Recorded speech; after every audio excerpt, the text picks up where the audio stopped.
Hey, everybody, welcome to Recombinant Teaching. On this episode of the STEM course design series, we're going to talk about in class. That's right, what happens during class when you're actually in the room with your students. You might think this is the most important part of teaching, and it probably is, right? This is when you have that direct impact on your students, seeing them, looking them in the eye, and trying to help them learn and get excited about what you're teaching them about science and engineering. Now, the problem with in-class, though, is it doesn't always go well, right? It can be boring, it can be dry, it can lack excitement and engaging, and we want to avoid that as much as we can. And so in this episode today, I'm going to give you some tips and strategies to make those lectures really pop and make them exciting and make those students get engaged and have a lot of fun. Not only you have fun, but they have fun too. So let's get into it. The first thing I want to say about in-class teaching is make it fit your style. It's probably the most important thing I'll say today is that you can go and see other people teach. You can come watch me teach. When you're in a workshop with me, you'll see how I do things and you'll figure out my style. You'll go watch people down the hall from me teach, but it doesn't mean it's the way you have to do it. Okay. Everyone's a little bit different. Everyone has different personalities. Everyone will have a different niche and a different way of doing things. And that's totally okay. Don't feel like you have to shoehorn it in. If you have colleagues telling you, you have to do X, Y, and Z with active learning, or you have to lecture this way or use this slide design. No, that's not true, right? It's up to you because the in-class teaching part of teaching really is the most personal of the realm of course design and teaching, in my opinion, right? It's where your actual voice, your mannerisms, your eyeballs, everything comes into play. And if it doesn't feel right, it's not going to land well. So make sure you modify things for you. Here's a quick example. So when I do active learning a lot, and we'll talk a lot about that today too. When I walk around the room and I get my steps in, I like to say I walk a lot during class. I walk around while I'm talking. I walk around when students are working on things, and I just listen. I don't sit down next to them. I don't, probe them or ask them questions. I'll answer questions if they raise their hands, of course, but I don't really pop in or pry into what they're saying. But I have colleagues who they'll walk around and they'll pull up an empty chair and sit down and make direct eye contact and say, "What do you think? What are you talking about?" It's just not my style. I have a lot of social anxiety when it comes to people interactions, especially in small groups. You see me in front of 400 people, I'm fine.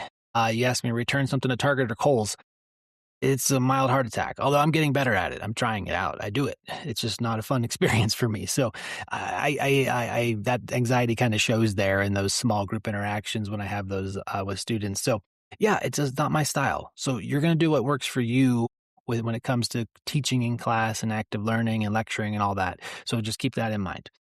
Speaking of lecturing too, are you going to talk during class? 100% you are, right? I am not an anti-lecture guy by any stretch, but I am a choosy lecture guy, I like to say. So here's an example. I'll be teaching introductory biology this fall, and let's say I have a lesson on biomolecules. So teaching about, protein, fat, carbohydrate, things like that. If I go into class to my 180-ish students and lecture straight for 50 minutes, will they be learning? Sure. Yeah, they'll be learning something, but will it be better if I have them do compare and contrast tables? We answer a bunch of clicker questions. I have them talk through ideas. We apply their knowledge to data. Absolutely, right? So lecture has its place. Don't get me wrong. I lecture all the time. You got to talk during class to explain concepts, especially really difficult ones, set up activities, debrief activities. There's nothing wrong with lecturing, answering student questions, things like that. But you want to also weave in the activity, weave in the engagement, weave in the active learning. I don't think it's good on either side. 100% lecture, 100% group work. I don't think that's good either. I think there's going to be some middle ground. I kind of like the term interactive lecturing. Sometimes it's thrown around, but whatever term you want to use, just make sure you're mixing things up. You're going to talk for a couple minutes, do a clicker question, maybe talk for another minute, do a quick drawing activity. Talk for a few more minutes, group discussion, right? Whatever it is, play a video. You're going to mix things up. That can really help with the engagement level of the students too as you change things up. But again, are you going to talk? Yes, you are. If someone tells you can't lecture during a STEM class, I don't think you should listen to them, honestly, right? You're going to lecture. It's important. But again, choose your spots wisely. Think about when you want to lecture. In the book, I call this selecturing, which at the time I thought was a really cute term, right? You're selectively lecturing. Now I say choosy lecturing, whatever, right? But you just want to pick your spots when you're going to talk and why you're going to talk and why instead maybe a quick activity or a student discussion might be better fit to serve them. Because we know, and I'll link to Scott Freeman's PNAS paper here in the show notes, we know that active learning, which just to define that quickly is students engaged in the learning process as opposed to passively listening through didactic lecture, does move the needle. It's very important for student success and learning. And in this PNAS paper, you'll see across STEM what it can do. So we know active learning works. You got to use it. But again, it's all about moderation. It's all about fitting your specific style. Okay. A couple other things about in-class work now that is going to build on the pre-class work. All right. So we the last episode, we talked about pre-class, the importance of reading assignments, pre-class quizzes, whatever you want to call them, to set the strong foundation. I gave you that example of the cell biology lesson in Intro Bio, where we have parts of the cell and how you could build that up. So if you want to go back and revisit that, go for it. But that building and aligning is so important, so critically important. So whatever you do in class should build off of and align to what happens before class. As I said in the last episode, if all you do during class is repeat verbatim what happens before class, guess what? Students aren't going to see the value of the pre-class work. They're not going to do it. And then they come to class and you expect, hey, you should have all read that section on parts of the cell and done that worksheet, and they don't do it because you're just feeding them what they needed, right? So make sure you build and apply and adapt from the pre-class work. Doing this in an engineering course, quick example, maybe you're doing, I teach introductory thermodynamics. We do a lot of problems on moving boundary work and other types of work in engineering systems. And let's say before class, you have students read and do some really, really kind of basic practice problems to get started on how to handle moving boundary work in a piston cylinder situation. When you get to class, don't even talk about what it is. Just give them a problem, see what they can do. Just start off. Here you go. Active learning right away. Try it on your own for 5 minutes. Talk to your neighbor for another 5 minutes. How far did you get? You're directly applying and building off that pre-class work, getting students engaged immediately with active learning, with, in this case, numerical problem solving, and you're going to hopefully help them develop those skills to succeed. Because what you're doing in a situation like that with numerical problem solving, or if you're doing clicker questions for, multiple choice for, biological situations or anything else type of active learning you want to do, having quick discussions, drawing, compare contrast tables, standing up and acting things out. I do that a lot in anatomy when we're talking about muscle physiology, especially. All you're doing is giving students practice opportunities. And practice is so important to do during class. Really, that's what class is. It's just about practice to me. Yeah, you're giving them new knowledge for sure. You're still lecturing, you're giving them stuff, you're explaining, you're clarifying, but you're giving students a chance to practice and you're giving students chances to fail in a safe and productive way. We know a lot from learning that you learn from your mistakes, right? My daughter's former kindergarten teacher used to say, every time you make a mistake, your brain gets bigger. And I truly believe that. So when you're designing a class lesson, make sure you give students practice opportunities. Make sure you give them chances to fail. Make sure you build that into the lesson plan. And speaking of lesson plans, I'll have a template for you in the show notes from my book if you want to see how I design lessons and how I put those together. But check that out there too, if you'd like. But again, practice, super important. Make sure you're giving students chances to practice and fail. Extreme case of this. When I first started teaching human anatomy back in 2014 now, UC Irvine. So I was hired there to teach human anatomy by Diane O'Dowd, former HHMI. I said too many H's there. HHMI professor there. And she hired me in developmental cell biology and had me teaching human anatomy. And a little fun disclosure here, I had never even taken an anatomy course before.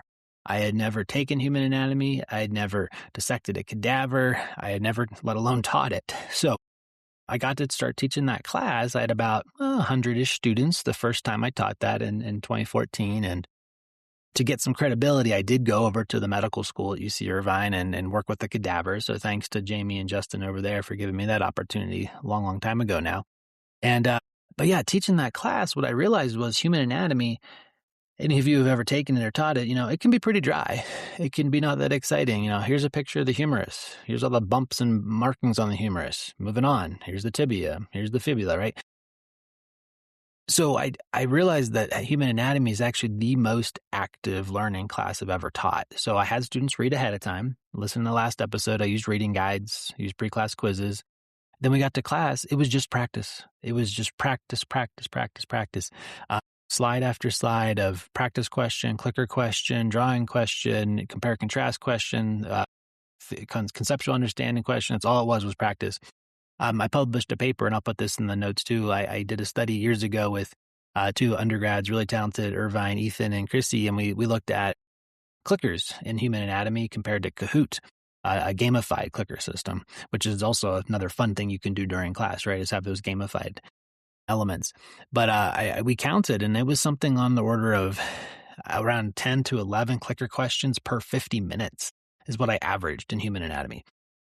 So, practice there, right? Just so you take a subject where you think, how am I ever going to make this active learning focused? Well, I did it. I also have a paper in HAPS Educator, the Human Anatomy Physiology Journal, on suggestions for how to teach skeletal anatomy in physiology. And I'll put a link there too. And that talks about some of these more detailed in-class active learning strategies as well. So no matter what STEM subject you're teaching, no matter how dry and boring you think it might be at times, because those exist. Don't get me wrong, they do exist. We all know it for our fields. You can make them active. You can make them engaging. You can make them informative and fun.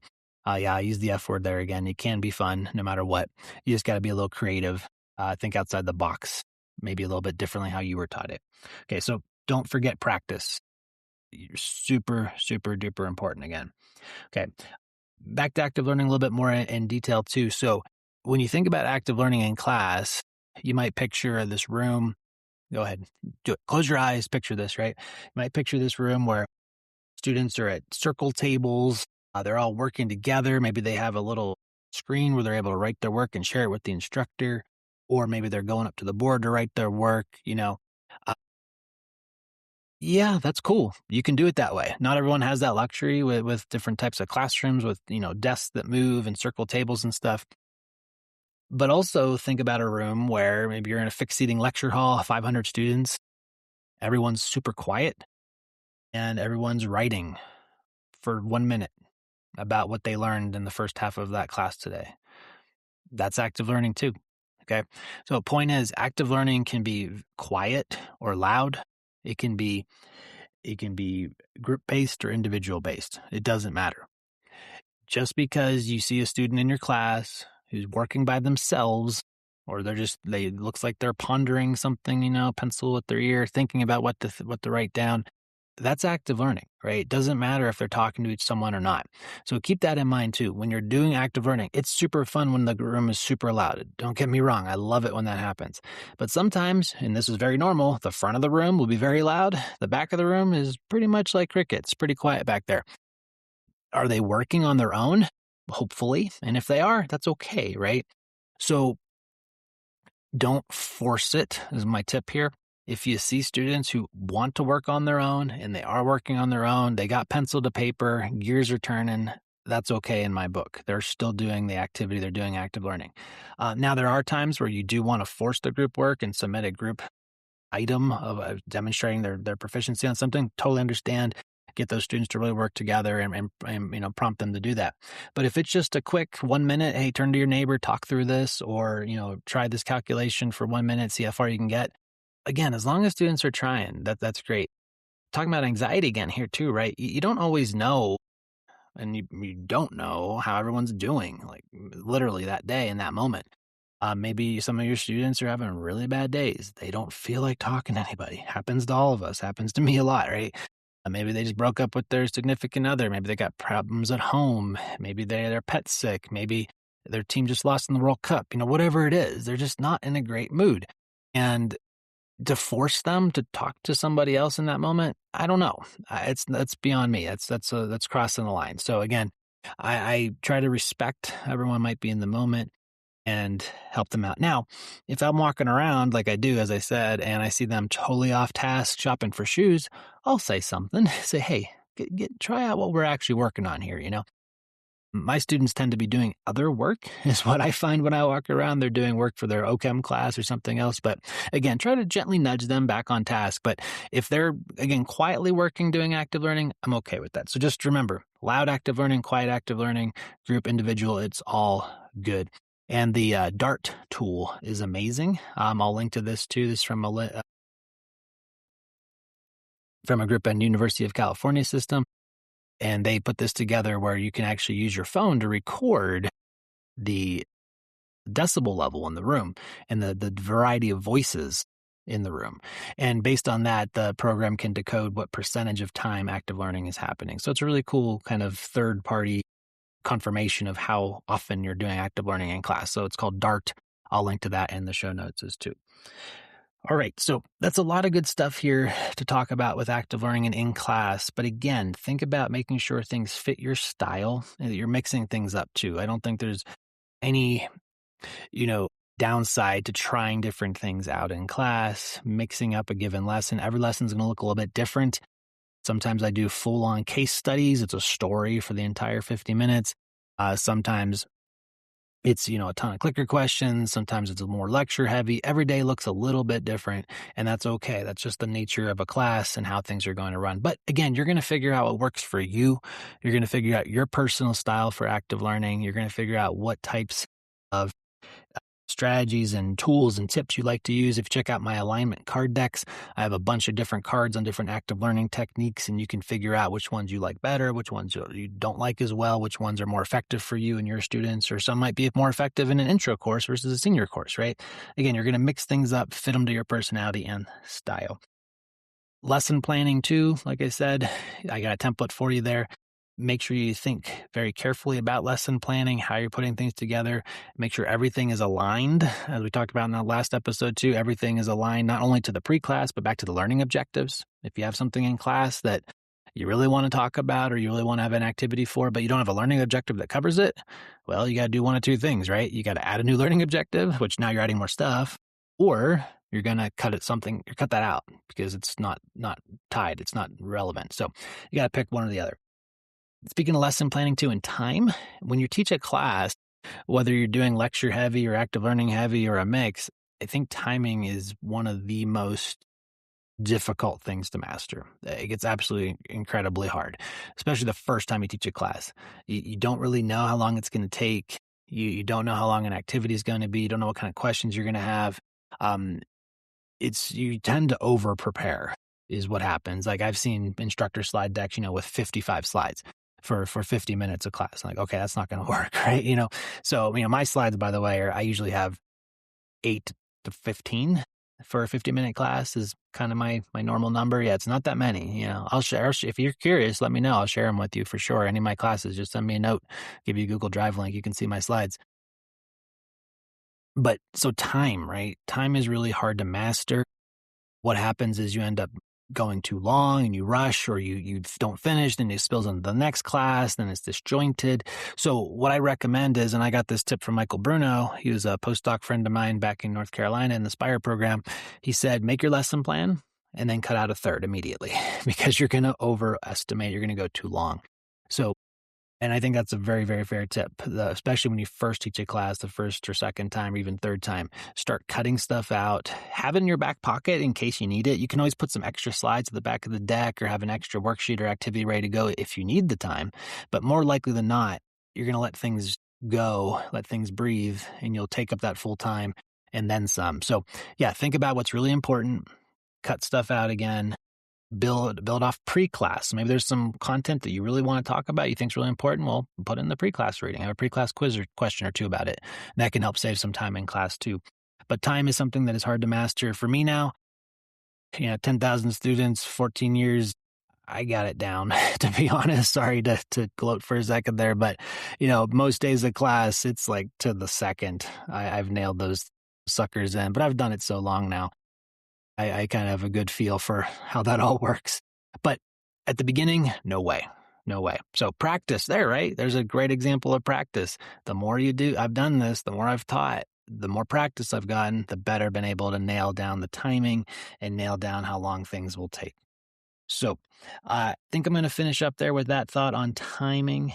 But again, in class, variety of things, fit your style, practice, practice, practice. Try different active learning methods, see what works for you. And one last thing before we go, student names. Please use your student names during class. It's an easy lift to use a student's name. It's not easy to know them all, especially if you have many dozens or hundreds even. But there's nothing wrong with when a student responds to a question or asks a question, say, hey, what's your name again? And then repeat it for the class to hear. It does a huge thing to build community. It's a huge way to feel connected with your students. Students really do appreciate that too. Even if it's a class of just 40, trying to learn everyone's names, super important. But once you get to the hundreds, even more important. And again, you're not going to probably remember everyone's names. I can't. The older I get, the harder it is for me, especially when I have multiple classes at once. But you can still ask, say, hey, what's your name again? And repeat it. It goes a long way. I've had students, many, many, many students over the years in evaluations and just personal comments to me in person saying, hey, that was really meaningful that you learned my name. So make that part of your in-class repertoire. Use your students' names no matter what. Even if it's week 15 and you never heard from that student and you don't know their name, say, hey, can you tell me your name again? It will feel good for everybody. So I'll close with that positive note there. All right. Thanks for listening, everybody. As always, let me know if you have any feedback or comments or things you want me to cover. And we will see you in the next episode where we talk about after class, what happens then. All right. And until then, happy teaching.